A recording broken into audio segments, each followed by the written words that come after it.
Sí,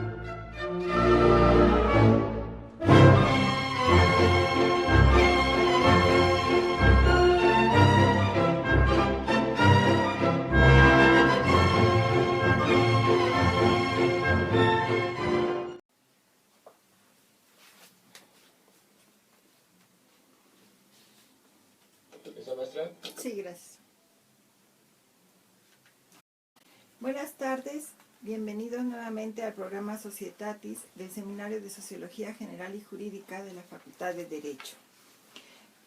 En primer lugar, nuestra gratitud al doctor Raúl Contreras Bustamante, director de la Facultad de Derecho, al secretario general, Víctor Manuel Garay Garzón, y al maestro Ricardo Rojas Arévalo, jefe de la División de Educación Continua, por darnos este espacio para poder estar en comunicación con ustedes. En esta ocasión tenemos el privilegio que nos acompañe el maestro Ignacio Otero Muñoz, a quien le doy una cordial bienvenida, y cedo el uso de la palabra a la maestra Amparo para que nos dé una breve reseña bibliográfica. Gracias, doctora. Muy buenas tardes. Bueno, pues el maestro Ignacio Otero Muñoz es licenciado en Derecho por la Facultad de Derecho de la UNAM. Profesionalmente se ha desempeñado en diversas instancias, como el Centro de Investigaciones Agrarias, el Instituto de Investigaciones Sociales, en diversos periódicos como El Sol de México, en la Dirección General del Derecho de Autor, en la Procuraduría Social del Departamento del Distrito Federal, en la Procuraduría General de la República, en el Instituto Nacional del Derecho de Autor. Y bueno, respecto a su actividad académica, pues es profesor de diversas asignaturas, como Derecho Agrario, Derechos de Autor, Patentes y Marcas, Derecho Procesal Agrario, Patentes y Marcas, Propiedad Intelectual, y bueno, ha sido también cronista de la Facultad de Derecho con una eminente actividad. Ha publicado diversos libros, como son 4 gotas de agua, Propiedad Intelectual, Simetrías y Asimetrías entre el Derecho de Autor y la Propiedad Industrial, y bueno, ha sido también autor de diversos artículos que tienen que ver con los derechos de autor, y por supuesto también ha reseñado diversos artículos en diferentes revistas. Bienvenido, maestro. Muchas gracias, muy amables. Bueno, el día de hoy nos vamos a referir, obviamente dadas las festividades, y que ustedes los que nos ven por el Facebook van a ver que tenemos aquí nuestras flores de cempasúchil para estar adecuadamente a los días que tenemos cercanos. Y por lo tanto vamos a referirnos hoy a la representación de la muerte, pero quizás desde una visión diferente, desde el arte. Vamos a tocar la música, la literatura, la pintura, para darle un contexto distinto. El Día de Muertos es una tradición arraigada especialmente en nuestro país y que generalmente identificamos con la visita a los panteones, el pan de muerto, la flor de cempasúchil, que es el icono de estos días. La leyenda señala que 2 jóvenes enamorados, Xochitl y Huitzilín, llevaban flores a Tonatiuh, el dios del sol. Un día Huitzilín marchó a la guerra y falleció, por lo que Xochitl imploró a Tonatiuh la uniera para siempre con su amor. Tonatiuh con un rayo tocó a la joven y la convirtió en una hermosa flor. Huitzilín se convirtió en colibrí y así los enamorados estuvieron siempre juntos. Esta es una leyenda en relación a la flor de muertos. En México tenemos una visión muy especial, positiva, idealizada, que va muy unida a las tradiciones en nuestro país. Octavio Paz difundió la concepción de la muerte, en especial en su obra El laberinto de la soledad, en donde señala que en el mundo indígena la vida no tiene función más alta que desembocar en la muerte, su contrario y complemento. El mexicano la frecuenta, la burla, la acaricia, duerme con ella, es uno de sus juguetes favoritos y su amor más permanente. Y para iniciar ya, y que agradecemos muchísimo al maestro Otero por su compañía el día de hoy, en el caso de México la festividad de muertos tiene una característica muy especial. Este festejo, digamos, del Día de Muertos en el ambiente mundial, ¿qué nos puedes comentar?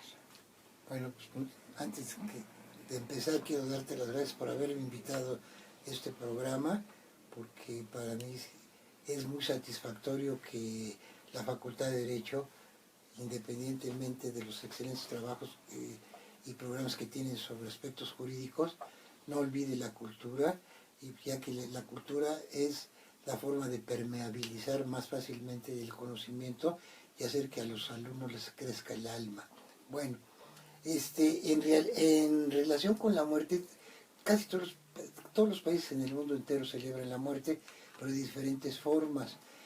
En Rusia es verdaderamente un desgarramiento, podemos decir, porque ellos recuerdan mucho a los muertos por sus guerras y es a través de oraciones en que se reúne la familia y hace un recordatorio de sus seres queridos.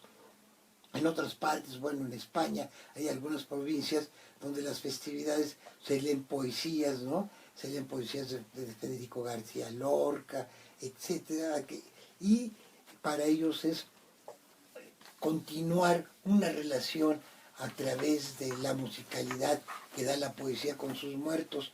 En Argentina se toma como una festividad un poco más festiva que las anteriores y donde se van también a los cementerios para recordar a los muertos. En México nuestras circunstancias son muy especiales, ya que nosotros rendimos un homenaje a la muerte, curiosamente burlándonos de ella, y eso es una forma de ser de la naturaleza del mexicano. Tú sí estabas completamente a paz en ese aspecto del laberinto de la soledad, y paz se refiere a que la forma de pensar del mexicano, de resolver sus problemas, de su sentir, hasta de su forma de hablar, tiene una relación completamente con la muerte que se manifiesta hasta por su manera de expresarse, ¿no? Es más, hay un aspecto ahí que él habla acerca del origen de una palabra, ¿si se puede decir? Bueno, es una palabra que es muy dura, que es lo que los mexicanos utilizan, y que en realidad el mexicano cuando te está diciendo esa palabra que se vaya mucho al lanchin, entonces le está mandando a la muerte, ¿no? Cuando alguien se quiere desprender de su enemigo, lo primero que le desea es la muerte, ¿no? Y bueno, y muchas veces lo que sí puedo decir es que Juan José Arriola me decía que, por ejemplo, el carajo era un árbol donde iba el alma de los muertos. Entonces, cuando alguien lo mandaban ahí, lo que querían era verlo muerto. Entonces, ¿cómo se celebra en México? Pues se celebra con múltiples actividades. Uno, qué cosa más curiosa que se le lleve al difunto a la tumba la comida que él gustaba. Bueno, eso como una tradición, pero además lo que él bebía. Y los que salen aturdidos son los que llevan las bebidas y llevan muchos mariachis, tríos y todo, y le cantan sus canciones que él tenía en vida. Y hay casos que se ponen a bailar alrededor de la tumba, ¿no? Y entonces uno se queda verdaderamente pasmado, es decir, es que ellos quieren representar que el muerto sigue viviendo, que está con ellos, que sigue sintiendo lo mismo que ellos, y que ellos en perpetuidad de su memoria también tienen los mismos gustos, que ellos toman el mismo alcohol que él tomaba y cantan las canciones que él cantaba y baila la música que a él le gustaba. Como que el muerto nunca se desprende, no está muerto, es un ser que está separado del mexicano, básicamente. Ahora bien, en relación con las Catrinas, lo que te quisiera decir que, bueno, Guadalupe Posadas, que era un espectador de la vida nacional, que a través de las ventanas de su taller, que estaba en el mero centro, veía el pasar las manifestaciones, a los ejércitos que triunfaban, a las peticiones de los ciudadanos en busca de mejores condiciones de vida y todo, se vuelve un observador muy agudo de todos ellos. Y además, en ese tiempo México no era tan grande, los paseos eran en la Alameda y desde luego en la calle de Madero, que era Plateros. Y hay un verso que dice: desde la esquina de la Profesa, desde la entrada de la Profesa hasta la esquina del Jockey Club, no hay mexicana, noble princesa que no no me recuerdo el final de eso, pero daban a entender que siempre iban al Jockey Club. El Jockey Club estaba ubicado en donde está el Sambors de los azulejos, ¿no? Y la profesa pues era la iglesia de la profesa, y era, desde ahí empezaba, desde la profesa salían de misa, se iban caminando y llegaban a la Alameda. Y entonces en la Alameda, en esas manifestaciones, el primero que usa una calavera, y no la pone tal cual, sino que la arregla, la pone bella, es Guadalupe Posada, es la Catrina, la calavera encalonada de Posada, que va a servir para que Diego Rivera, en un paseo de la Alameda, él la dé a conocer, y es uno de sus murales más famosos. Pero además es cosa curiosa, se les decía Catrines a la gente rica y bien vestida, y en la lotería se canta, ahí el Catrín dice, y por cierto, cuando se cantaban las canciones, decía, el Catrín, el Alameda, entonces pones tu ficha en el Catrín. Entonces, todo eso, pero era un tono despectivo, como decía, tú es Catrín, y la mujer era la Catrina.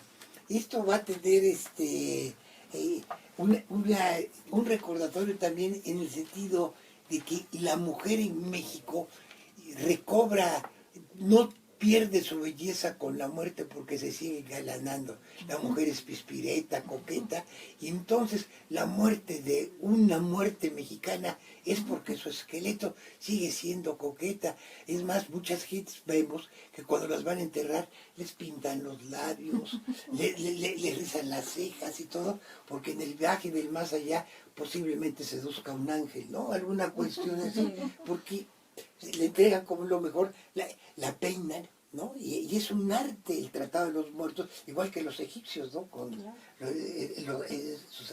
Con sus urnas funerarias, dejaban, trataban a los muertos físicamente para que rápidamente no perdieran su condición humana y no acabaran en los propios huesos, ¿no?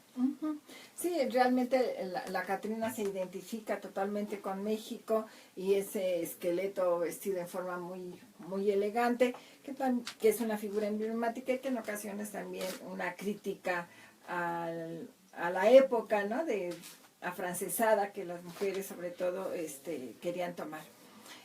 Dando un giro y vamos hacia la música, en el caso de la música referente a los requiems, que hay varios que han hecho estas melodías ahora famosas en relación también a los muertos.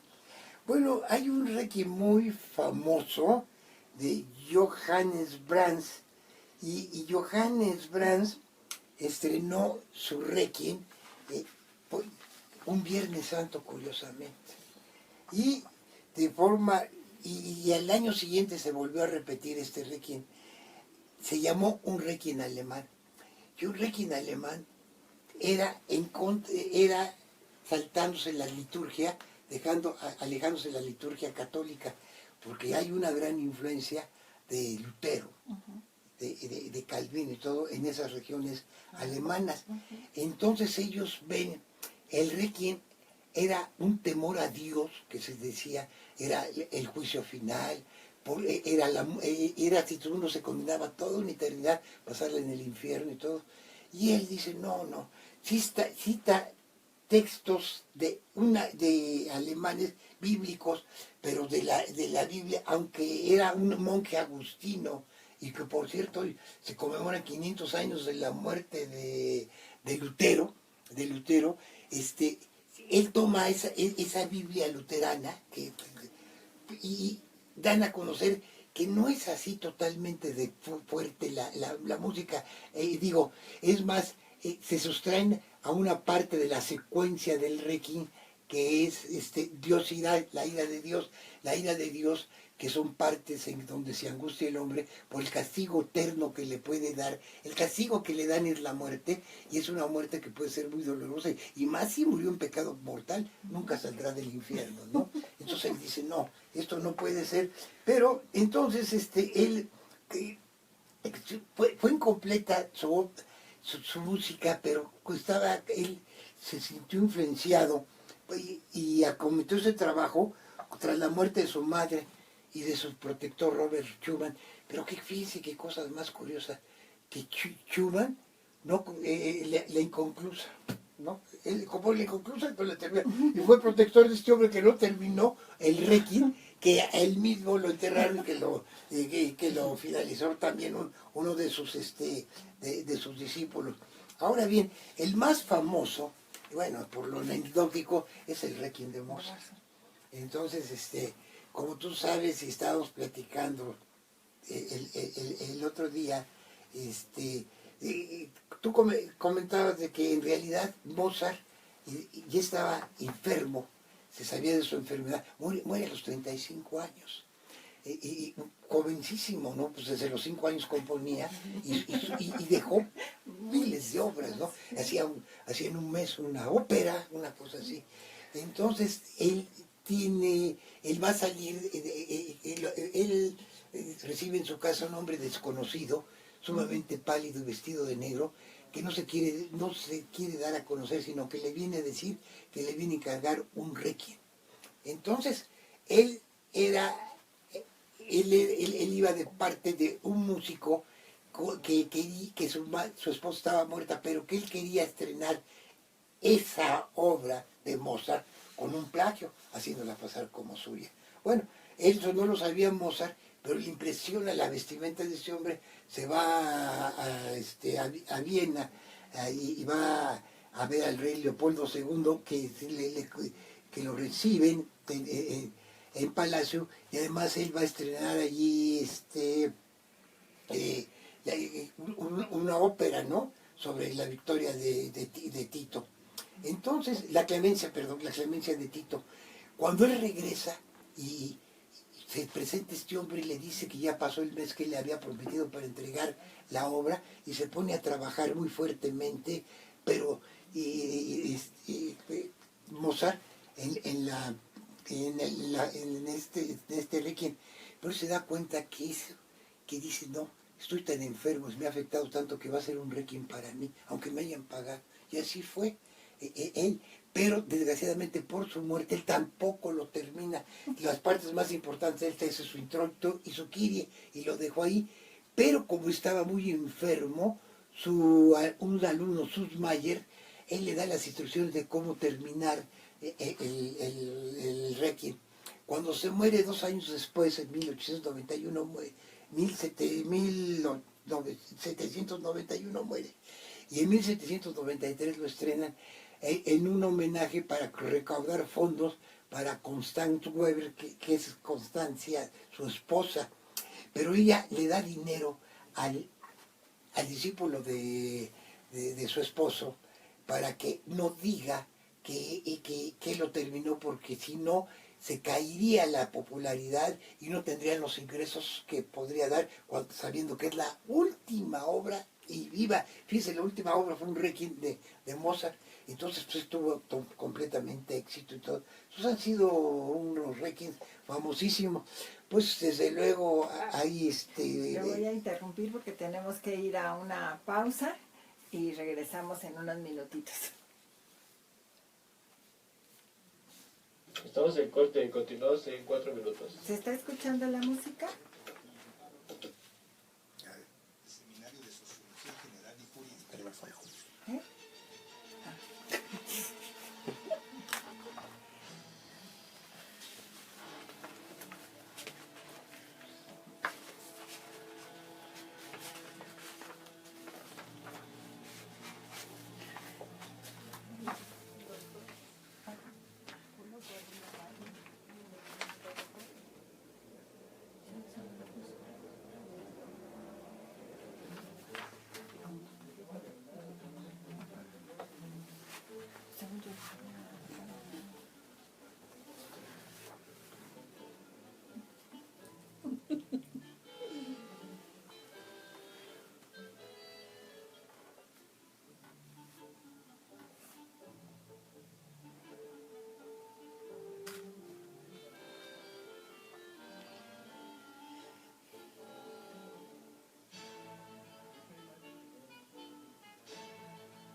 Sí, porque...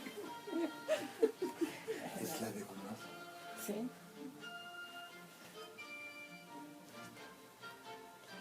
Sí, ¿no?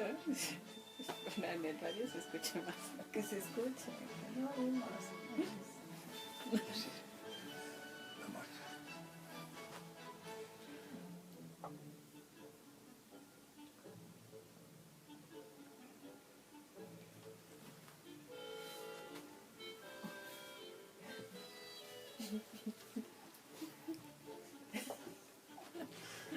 ¿Qué le dice?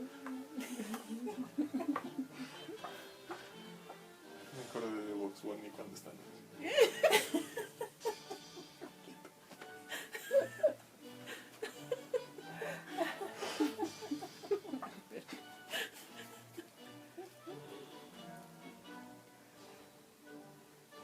Sí, en un momento que tenía un calor. Ah, sí. Ah, es que ahora no está el aire. Pues está viendo tanto el aire. Está bien que dice la austeridad. Y el noche tuve que quitar el saco porque estábamos aquí. Ay, estás. ¿Eh? No se puede quitar un saco. No, sí, sí. No, que precisamente que hace mucho calor. Ah, sí. Hace mucho calor. Pues es el calor del infierno. El calor de los muertos. No creamos. Nos estamos perturbando, ¿no?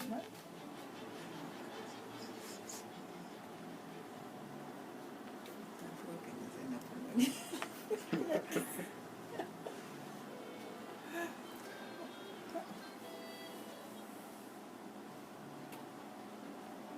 ¿Qué te van a hablar para decir? Deje mejor la música ya. No, hombre, No es broma. está más alegre la muerte.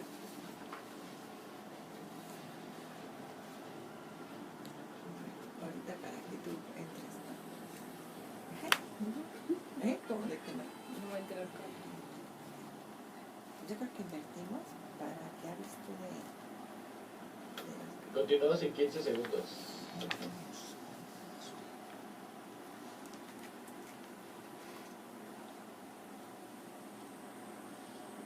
te gusta la palabra.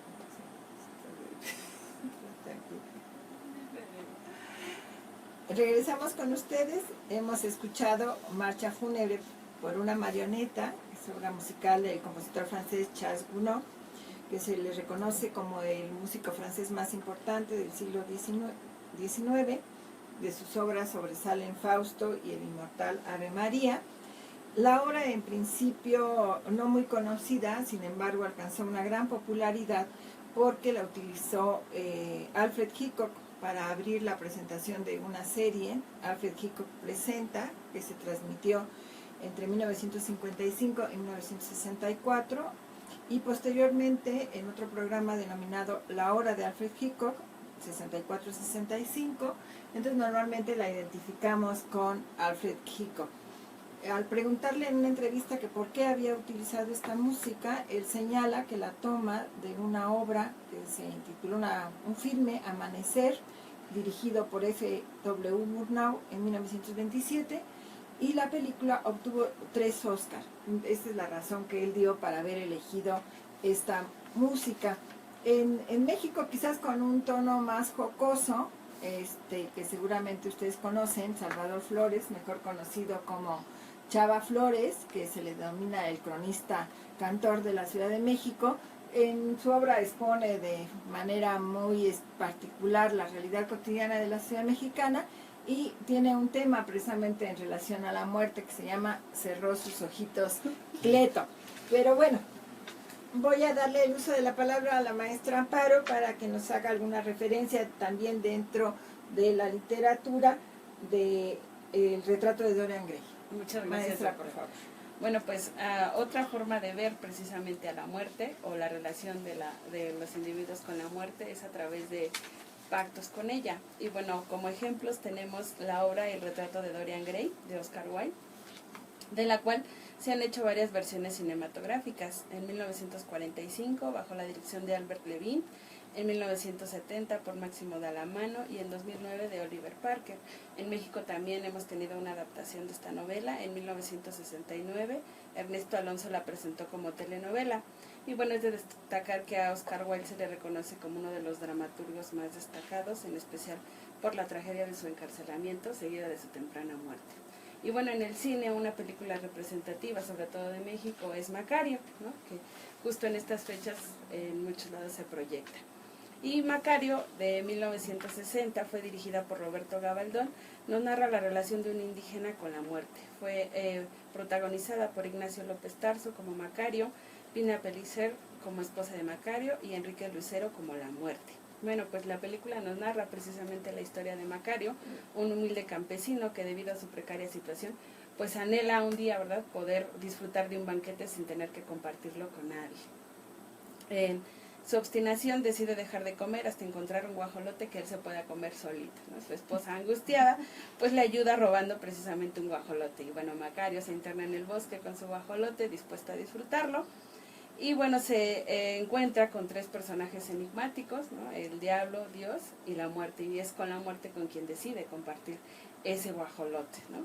A cambio, pues la muerte le devuelve, digamos, el favor, haciéndolo depositario de una fórmula capaz de devolver a la salud a los más graves enfermos.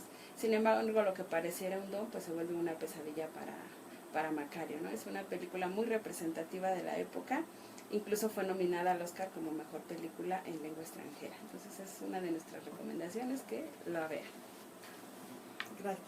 Bueno, siguiendo ahora con la literatura, obviamente todos tenemos en mente que en estas fechas se representa el Don Juan Tenorio de José Zorrilla, que estuvo una parte de su vida en México y bajo la protección del emperador Maximiliano I, que lo nombró director del Teatro Nacional. Tuvo relaciones muy complicadas con sus padres. En su obra biográfica relata: mis padres mueren sin llamarme en su última hora. Dios me deja sin tierra, sin el último abrazo. Hice la bendición de mis padres, ¿qué le he hecho yo a Dios? Y se reconoce que tuvo una gran influencia en todos los poetas de su generación. Al respecto de esta obra, ¿qué nos puedes contar? Sí, bueno, ya nada más quisiera ya terminar diciendo que uno de los requiems más bellos que han sido considerados ha sido el requiem de Fauré, que dicen que es el requiem más romántico que se haya producido, curiosamente. Bueno, don Juan Tenorio, don Juan Tenorio, y hay una obra también posterior que va a llamar El convidado de piedra. Tiene que ver porque en realidad hay un fenómeno en el siglo XVII y XVIII acerca de los grandes seductores. Y todos los grandes seductores, hay una pelea a ver quién más mujeres seducen. Y es el caso primero que se da entre don Juan Tenorio y don Luis Mejía, que se citan en la Hostería de Laurel para llevar la lista de las mujeres que han seducido. Entonces, cuando empieza a hablar Luis Mejía y después don Juan Tenorio y empiezan a comparar los números, se dan cuenta básicamente de que a cuántas mujeres han burlado y esto. Y está un personaje ahí, el comendador, que es el padre de doña Inés, que se molesta mucho, y al final dice que si tuviera palos como villano les diera muerte a los dos, pero lo mata don Juan Tenorio. Doña Inés, tiempo después se va a enterar que él es el asesino de su padre, pero al final ella termina perdonándola. Y hay una escena excelente del Tenorio en que el Tenorio, don Juan Tenorio, llega al cementerio y encuentra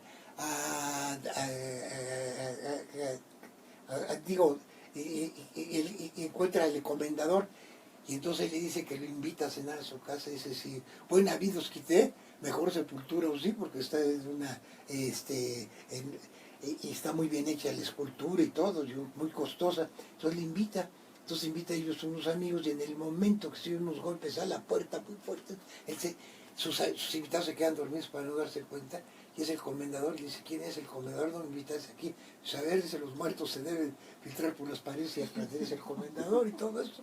Y termina. Y cuando desde luego no se queda a cenar el comendador, es una aparición así fortuita, todo, y él les comenta a sus amigos y cree que se están burlando de él, y es cuando sale y pelea con un capitán del ejército y le da muerte a don Juan Tenorio, y al final lo salva el amor de doña Inés, ¿no?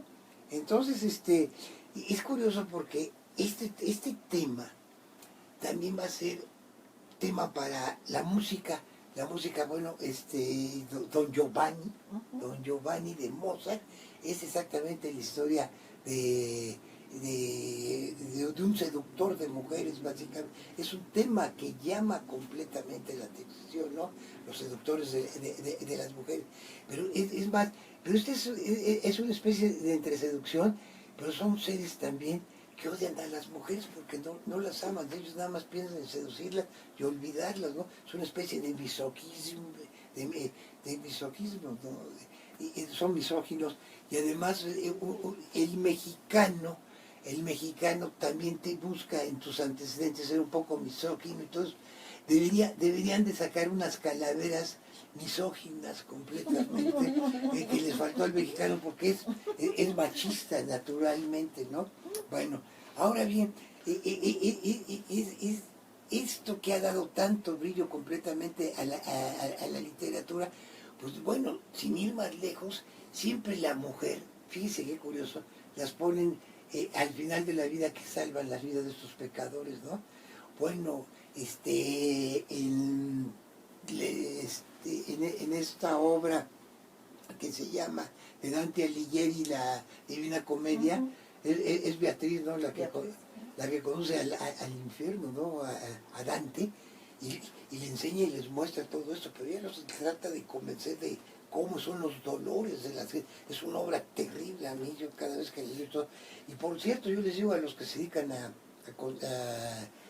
esta materia de elecciones electoral, digo que la lean porque hay una sentencia brutal y están atormentando a los que hicieron fraudes electorales. Y nadie lo ha comentado. Aparecen palabras de honor en eso, y es una muerte también durísima, pues es un castigo terrible. Imagínense cómo va a estar el infierno si eso es verdad. Van a votar porque se quite al diablo, ¿no? Bueno, entonces, sí, eso llama completamente la atención de que sea un marco para muchas cuestiones, todos estos fenómenos porque el amor de otra manera se va a reflejar en las obras de Shakespeare, básicamente en Romeo y Julieta, bueno, que los dos terminan también en un acto de amor sublime, se van a encontrar unidos por la muerte. O sea que también habría que recordar a Romeo y Julieta que ofendieron los dos por su amor, ¿no? Ya sabemos la historia, ¿no? Pues vamos a escuchar, ya se nos ha pasado el tiempo súper rápido, vamos al corte nuevamente, vamos a escuchar ahorita el vals Dios nunca muere, de Macedonio Alcalá. Al respecto hay dos versiones, una de ellas señala que una delegación de indígenas de un poblado cercano donde vivía Tlacolula de Matamoros, llega a verlo para que escriba una obra en honor de la Virgen María, patrona de la población. Y otra que más cotidiana y más agradable dice que en realidad él, a pesar de que era músico y participaba en la Orquesta Filarmónica de Santa Cecilia, pues los recursos económicos que tenía no eran muy adecuados, no alcanzaba a satisfacer las necesidades de su familia y realmente estaba en la pobreza. Ya enfermo y en esta situación económica tan crítica, lo va a visitar el flautista José Maqueo, y al darse cuenta de la situación económica que tenía, pues discretamente le deja un dinero, se dice que 40 pesos de esa época, bajo la almohada, y que al día siguiente, cuando Macedonio se da cuenta de este dinero, pues rápidamente llama a su esposa y le dice, mira, Dios nunca muere, y escribe este vals muy representativo, sobre todo muy reconocido en Oaxaca, quien dice que lo consideran como un himno, el reconocimiento que se da a esta composición de el vals Dios nunca muere. Estamos en corte, continuamos en 3 minutos. Muy bien.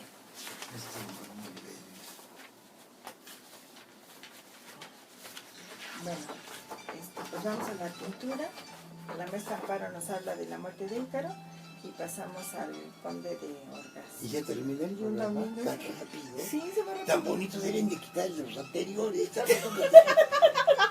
Ya les dije, ya les dije, oye, ¿cómo pudieron hablar de derecho penal? Estoy de acuerdo. Ay, sí, porque como la muerte es una pena, pues no tengan que elementos. Oye, si apagas, te lo voy a agradecer. Ya nos refrescamos. Suficiente. ¿No? Es en salterio, la versión que... Sí, en Salterio está bellísimo. Está muy bonita, ¿verdad?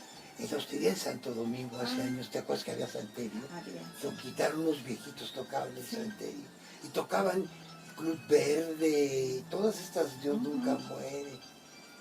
Sí, Y tam- alguna otra así de estas, de Shakira, no. No está mejor este programa ya, honestamente, que el anterior.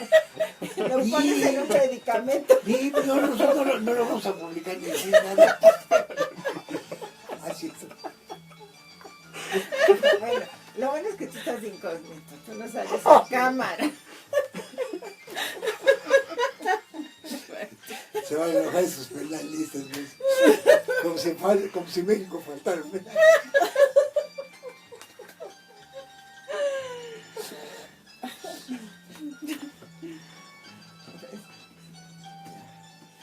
Fuiste a Ari y mejor hiciste mutis.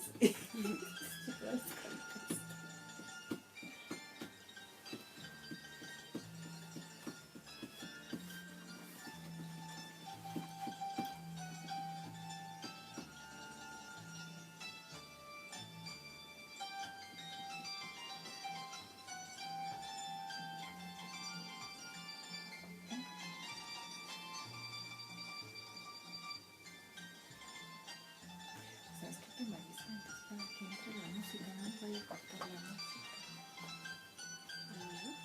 Sí, ¿no? Y lo que queremos que se escuche la música. Que los recuerden como se dicen para que no se la vaya a cortar.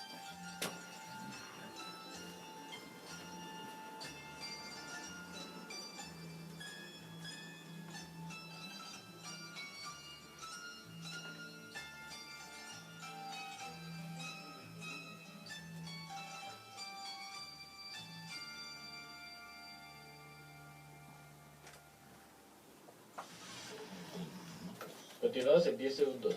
Conducido Se te va a quedar al final. ¿Se despide? Pero que me avisen. Se nos pierde.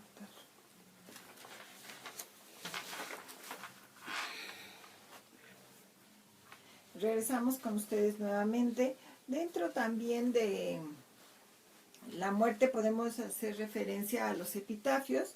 Me voy a permitir decirles algunos que manifiestan también el ingenio mexicano en relación a esto. Uno de ellos dice, aquí yaces y haces bien, tú descansas y yo también. Aquí yace Molière, el rey de los actores, en estos momentos hace de muerte y de verdad que lo hace muy bien. Perdonen que no me levante, de Groucho Marx. Hoy se me acabó el mañana. Estos días se me están haciendo eternos. No llores, hombre, que no tardas en alcanzarme, de Mario Moreno Cantinflas. Parece que se ha ido, pero no. De Spike Milligan, les dije que estaba enfermo. Aquí descansa mi querida esposa, Señor, recíbela con la misma alegría con que yo te la mato. Y para continuar, vamos a darle el uso de la palabra a la maestra Amparo, que nos va a referir ya sobre la pintura, que es el arte de la representación gráfica.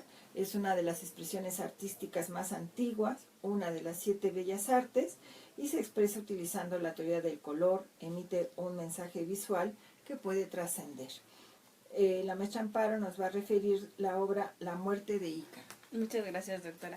Efectivamente, el tema de la muerte también ha sido objeto para muchos pintores. En este caso vamos a hablar de un cuadro que se llama El lamento de Ícaro, de Herbert James Draper. ¿Sí? Esta obra le dio muchísima fama, incluso le valió la pena ganar la medalla de oro en la Exposición Universal de París de 1900. Y bueno, en el cuadro podemos apreciar precisamente a Ícaro con unas alas enormes, pero aparece caído y abatido, y a su alrededor 3 ninfas lamentan su muerte, ¿verdad?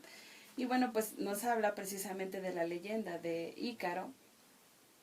Según esta leyenda, el padre de Ícaro, Dédalo, ¿verdad?, fabricó unas alas para que los dos pudieran huir del lugar en donde habían sido encarcelados. Las alas fueron fabricadas con plumas y sujetadas al cuerpo con cera. Entonces, pues le aconsejó a su hijo que no volara tan alto, ¿verdad?, que no se acercara mucho al sol, pero como todo hijo obediente, no le hizo ningún caso. Y bueno, ascendió tanto que se acercó demasiado al sol y por eso se le derritieron las alas y cayó al mar, en donde murió ahogado.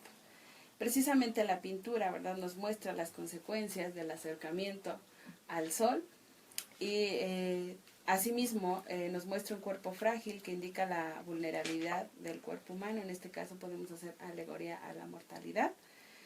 Todo expuesto en la oscuridad de una luz cálida y tenue, donde las ninfas de piel blanca brillan y advierten, ¿verdad?, que la vida es fugaz, ¿no? Entonces, ojalá algún día puedan apreciarla, es muy bonita. Gracias, doctora. Gracias. Bueno, cuando pensamos en la muerte y en la pintura, quizás yo creo, mi querido Nacho, que una obra que viene de inmediato a nuestra mente es El entierro del conde de Orgaz. Sobre todo porque lo vamos a vincular a Toledo, que es una bellísima ciudad. Está el entierro del conde de Orgaz del Greco en la iglesia de Santo Tomé. Y bueno, los invitamos, que ustedes van por ahí, no se pierdan, está muy cerquita de Madrid y la ciudad es un encanto, hay que recorrerla, esas ciudades tradicionales, patrimonio de la humanidad. Pero bueno, te dejo la palabra porque si no voy a seguir hablando. No, encantado, porque tú sabes mucho del conde de este cuadro, que es el Greco, que se llamaba Doménicos Teotocópulos, y su seudónimo era el Greco. Bueno, tiene dos partes, se puede admirar el cuadro de dos partes. Son la parte de alta, donde está el juicio, y ahí se declara que por su bonomía, por el cariño hacia los santos, por ser tan generoso con los humildes y no ser un hombre presuntuoso, el Greco va a ser recibido en los cielos. Y es así que curiosamente San Agustín, ¿no?, y San Esteban bajan para su sepelio, recogerlo y llevarlo al cielo. Entonces es una cosa extraordinaria. Este cuadro se considera uno de los más famosos que ha tenido el Greco. Por cierto, es una cosa curiosa, los cuadros de los apóstoles que hace el Greco está basado en enfermos mentales, en locos que los toman de modelos para poner a los apóstoles y todo eso. Bueno, es un cuadro que todo el mundo subyuga, y él quiso hacerlo un poco más a su tiempo, e invita una serie de personajes con la vestimenta del tiempo del Greco para que se presenten en el entierro, ¿no? Y bueno, nada más yo quería agregar alguna cuestión, que un poco de la música, de que Mozart se basa en el invitado de piedra de Tirso de Molina, no en el de Dios mío, de José,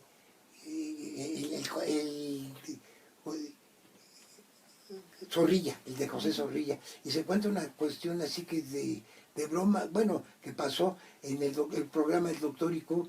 El Doctor IQ dice: arriba a mi derecha, aquí tenemos una dama, doctor, le daré la fabulosa cantidad de 100 pesos, y me dice quién fue el autor de don Juan Tenorio. Y ella se queda pensando, la señora, y la vecina que está al lado, le ayudando, le dice Zorrilla, y dice: Zorrilla, usted vieja tonta. Entonces pues son de esas cuestiones que llaman poderosamente la atención. Desde luego que la muerte está muy presente, principalmente en la pintura y en las artes plásticas. Sin ir más lejos, el cuadro de la Piedad de Miguel Ángel es donde se representa el dolor de la Virgen María, que tiene a su hijo amado entre sus brazos, pues era Dios y todo, lo siente y lo ve muerto. Después ha habido muchas teorías que yo no las comparto, como decían que estaba mal proporcionado, porque la Virgen, por sus estaturas, por sus medidas en el cuadro, se ve como que si pararan al hijo, ella era mayor que que el hijo, cosas así que no sé de dónde sacan así ni por la vida de los huevos. Y bueno, pero además también ahí hay un cuadro famosísimo, la lección de anatomía. ¿Te acuerdas? La lección del doctor Tulip, En ese cuadro tiene mucha referencia a la universidad, porque la medicina se hacía cuando los doctores eminentes invitaban a sus colegas y a los alumnos y veían él explicaba el maestro cómo se debería de operar y todo, y va diseccionando el cuerpo, y los maestros de la especialidad y los propios alumnos están completamente emocionados, ¿no? Entonces es un cuadro así, y así pasa con todo. Cuando nosotros hablamos acerca pues, de un gran director, por ejemplo, el director de la Facultad de Derecho, estamos diseccionando, estamos hablando como su actividad académica, y también manifestamos a través de lo que él hace, cuáles son sus inquietudes intelectuales, sus posiciones políticas en la universidad. Estamos viendo como si nosotros entráramos a su cuerpo y en el transcurso de su sangre, y llegamos hasta su mente, ¿no? Lo que él quisiera para la facultad, como un rector, ¿no? Y hablar acerca de estos personajes, es decir, es una disección básicamente de cómo funcionan por dentro. Y eso es lo más impresionante del hombre, ¿no? Pues bueno, es algún otro, bueno, y algún cuadro, bueno, y alguna cosa de la literatura. De Frida. De Frida. También. Frida tiene un cuadro famosísimo, Bailando con la Muerte, ¿no? Bailando con la Muerte es un vals que ella tiene. Yo no he visto ese cuadro, me llevé la sorpresa porque lo descubrí, dije, este cuadro de Frida nunca habíamos visto y todo. Ella tenía pintaban la muerte, ella vivía junto con Diego Rivera completamente con una parte de la cultura y la identidad mexicana, que es la muerte en su casa, que ellos tenían desde luego hasta Judas, que se dejaban recaditos con muñecos de la lotería, y desde luego las cartas que han desaparecido, que antes estaban en el Museo de Frida. No sé si te las llegas a ver, los recados con que ella le mandaba cuando estaba construyendo Diego Rivera su estudio allá por Tlalpan, y que ella le hacía la comida, se los mandaba en una canasta y todo, con sus recados de Frida, que eran de una belleza y de una ternura deliciosa, un amor terrible como son los grandes amores, ¿no? Y que bueno, pues yo no me explico cómo tenía tanto pegue Rivera, yo creo que porque era muy feo, era un hombre feo, pero bueno, era un seductor, hablando de los seductores, completamente, sí. Y desde luego pues una obra increíble de Pedro Páramo, ¿no? Pedro Páramo, sí. ¿Te acuerdas? Si quieres, tú coméntanos algo de Pedro Páramo. No me atrevo, yo te dejo a ti, que es un deleite escucharte. Bueno, ¿De Juan Rulfo? De Juan Rulfo, Pedro Páramo tenemos dos bueno, eso es el hombre que va a buscar a su padre a un pueblo donde todos están muertos. Los personajes, y es un pueblo vacío. Pero qué cosa más curiosa, junto con Lubina, que está en el llano en llamas, Rulfo ya había anunciado los pueblos muertos. Ahora con el narcotráfico, son pueblos fantasmales. ¿Cómo un hombre de ese tiempo habla de donde uno llega y te decía, aquí vivía fulana, sutana, tuvieron que huir, los mataron y todo?